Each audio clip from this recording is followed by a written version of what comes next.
looks perfect. Yes. Hello, Carlos. Hello, how you doing? Welcome. I appreciate it. Thanks for having me. What, can you just talk a little bit about the bye week and how you prepared a big night, Sunday night, Tennessee versus the Chiefs? You guys had a little time off, how you spent that and how much you prepared? We didn't have a little time off. We had a very good, nice bye week. I never had one like that.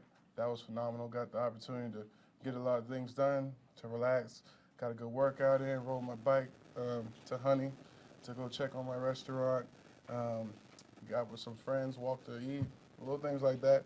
Did some treatment, did acupuncture, so kept my prehab routine going as well. Saw all the people who helped keep me ready for the season while I was down there, so that's how I prepare.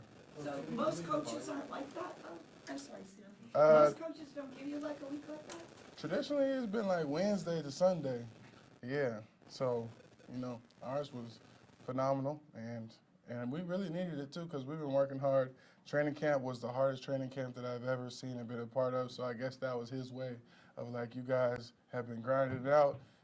We're sitting at 5-2. Let's look at what we did to get to 5-2 and how we could have been 7-0. And you guys get away from football, take care of your bodies, and come back and get ready for this night game. So most people in the locker room probably anticipated that because they've been here before. Did you guys find out that bye week schedule? Yeah, I did not know, and they kept it a secret because obviously the focus is the game, and I could see how that could be a distraction if you give them that much extra time off, or anytime you know the schedule for the bye week, people start planning the bye week before the game, and that gets in the way. So we focused on the game, took care of business, and he announced it. But I did ask some former players what they did in the past, a couple of days before, so you can have an idea. And sure enough, after the game is when he said it. Yeah. We'll see how that pays off, obviously, with the results. But do you feel differently coming back from this bye week than maybe you I feel great. Looking forward to getting back to playing football. And I think the energy in the locker room co-signs the same thing. Carlos, Carlos, we know Frank's not going to be around for 2 games. How much does that increase your run? I guess we're going to see this week.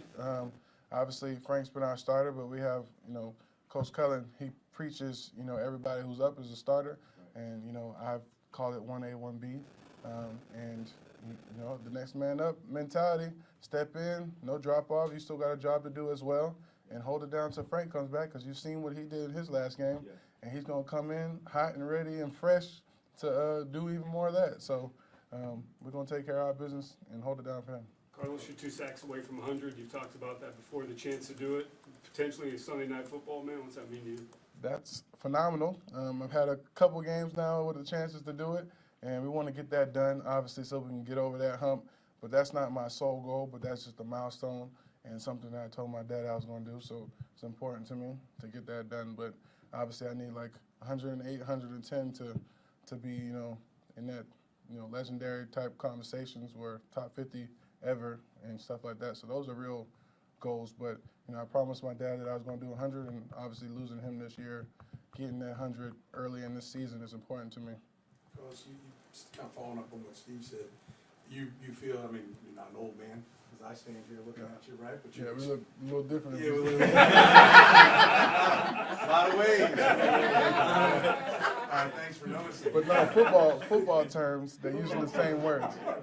Football terms, but you feel up for, hey, we need you for 60 snaps, you feel, Yeah. My whole career I'm used to, carrying the load. Obviously, teams now, they look at elder guys and try to limit their roles so that they have availability for, later in the season. But I've been blessed to be in position with my routine that I've been, one of my best phrases is your best ability is availability. So I always tried to do whatever it took, invested in myself to, make sure that I was available for whenever the team called on me. And I don't know if you ever seen on the sideline, regardless of when I'm playing, how I'm playing, you see me constantly doing something to stay warm or loose or like a routine or something to keep my body ready for when it's my turn to go in. Speaking of loads, number 22, Henry, what do you do to contain him? You tackle his legs, but you guys have seen all his viral videos, so everybody tackles his legs. Simple as that to me. Is it, you know, there was a time in this town, obviously Christian Okoye and Barry Ward, we had big backs that were around. There used to be a lot of those guys in the league. They're really, he's kind of one of one, right? Yeah, It's you had big guys the that- bus. You had Brandon Jacobs before him, who was probably the closest to how he was. And obviously, I tackled Brandon Jacobs, so that goes to the phrase that you were talking about. But he's a big back, but obviously, you know, we got to tackle. This is a game where we're tackling, so if you get his legs, he can't run without his legs, but he's not going to let you just have his legs. So 2 and 3 guys, whomever, one big guy, you know, whomever, welcome the challenge and get it done. And you don't know who the quarterback will be right now. How does that, Yeah. does that make it harder to draft for you guys? I mean, it makes it harder because you don't know, and obviously they have different game plans for different guys.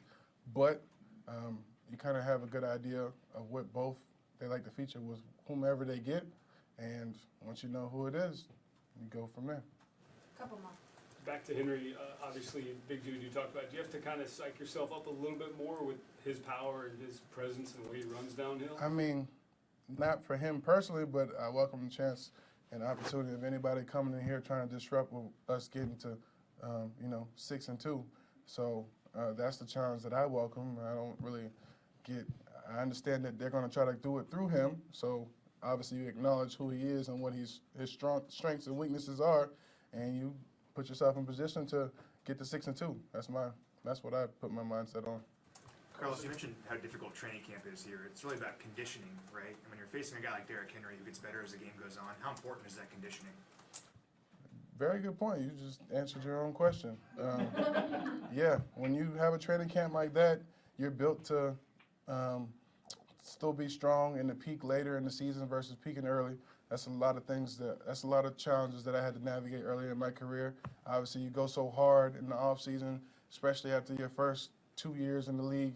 You think, oh, I got to get straight in the weight room, blase, and you're going 5 days a week. That right there have you peaking midway through the season. Then you're like struggling to get through that last half, and then hopefully that bye week's in good place and you get to reset and get like a 3 or 4 game more push. But if you have playoffs and all that after that, then you really hit a wall, especially if it's your rookie season, because you went from college to training to playing to mini camp to all those things. So being mindful and have a good routine, and then having training camps and training like that where you know when to push and pull, which they do pretty well here. I think that's contribute to their success here, and that's something that I'm trying to learn and absorb and adjust to their routine, because having Mondays off versus Tuesdays off, all these things are different for me in my career. Last one, sir. I was just curious, any significance to number 8? Why number 8? 8 has followed me my whole life. A lot of things have benefited me with the number 8. I had 8 in high school. Coincidentally, my birthday has 2 8s in it. When I was in college and my moped finally came in, the VIN number had an 8 on it. Randomly, the hotel rooms that whoever our facilitator and logistics person is, they'll have an 8 or they'll add up to 8. So 8's a big number for me, and I have been lobbying to get it since I first came to the league. And as soon as they gave me the opportunity in Seattle, you see I went for it. Because 43 obviously wasn't my number, but since they didn't have any numbers available and they were locked with all the D lineman numbers, that was I figured if I'm going to pick a number, I'm going to pick a ugly number and make it look good. So no Kobe then, huh? No Kobe? No, not Kobe, but I do have a lot of respect for Kobe in his game. But Jordan's my guy. That's my guy. Everybody has a different guy. You got on the Jordans. Jordan's my guy too. So. I got on Kyrie's, and people have on LeBron's and all these different basketball players. But Jordan during my era was still the lead of all time. But I definitely have a lot of respect for LeBron, what he does as an athlete and a businessman, and that's something I aspire to do. So a lot of hats off to him as well. Just real quick, you mentioned a restaurant. What kind of restaurant? I have the best brunch in Miami, actually. When I signed here, the news that just came out that we got nominated for the best brunch in Miami for 22. So it's called Honey Uninhibited. And if you guys are in Miami, go down there and have brunch and let them know, and I'll get you some mimosas or something. Yes. Yes, mimosa. The mimosa is a discount. Thanks.